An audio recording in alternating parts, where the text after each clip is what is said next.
You know that we love hearing the stories of the people sitting right here in Colonial Hall. And we had the pleasure last week to hear from Tia, who I think flies home tomorrow, right?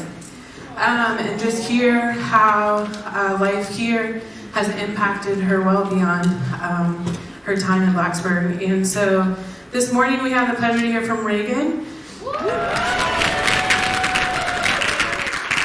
She's a recent graduate of Virginia Tech. Go Hokies.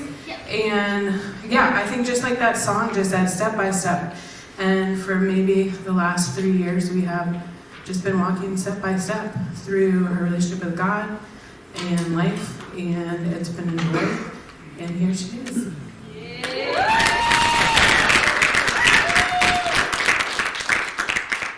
Hi, I'm Reagan. And this is just a little bit about what God's been doing in my life throughout college and post-grad. But when I was little, I had this book on my bed called Designed by God, So I Must Be Special.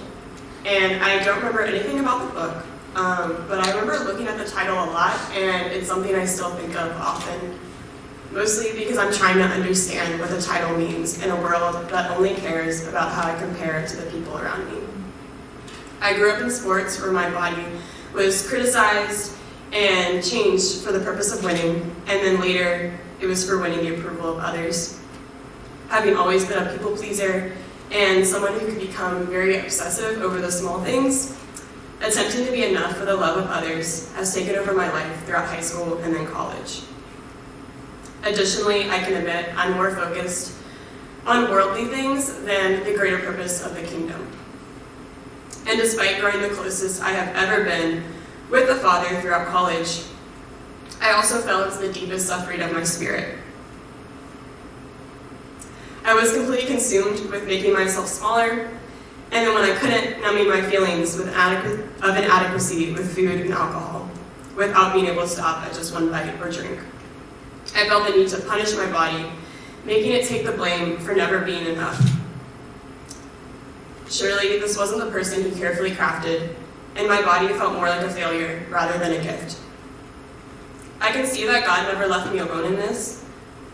I don't know what would have happened if he didn't surround me with a community of believers with whom I could be honest.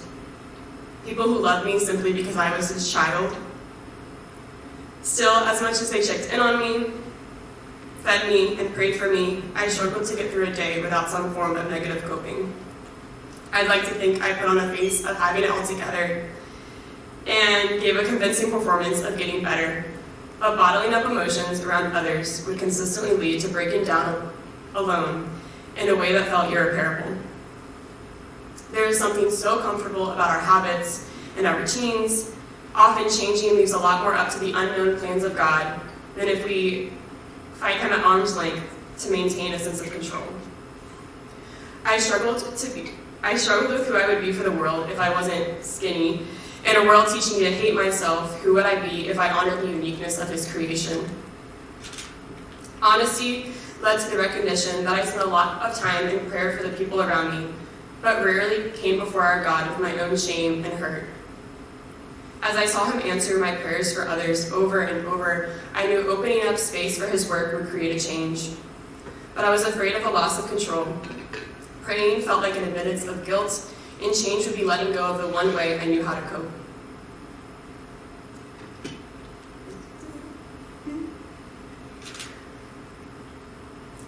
I didn't consider that there could be something different for me. I felt I would no longer be able to will others to love me, lacking adaptability for the world. I had to ask myself what I valued more, God's careful hand or the world's ever-changing demands. While being in Blacksburg alone in early January, I really struggled. Nights of binging led to the firm realization that I could not live like this anymore. And a few days later, on a long walk, I felt such a pulling to speak out to the Lord. Like the words were overflowing straight to him. I talked of the suffering and the years of lies that my mind couldn't seem to overcome. I told him how lost in myself I felt and questioned if an identity in Christ was even enough. I cried over my frustration and mourned the cruel ways I treated his chosen child. and for the first time, I brought my pain before the Lord.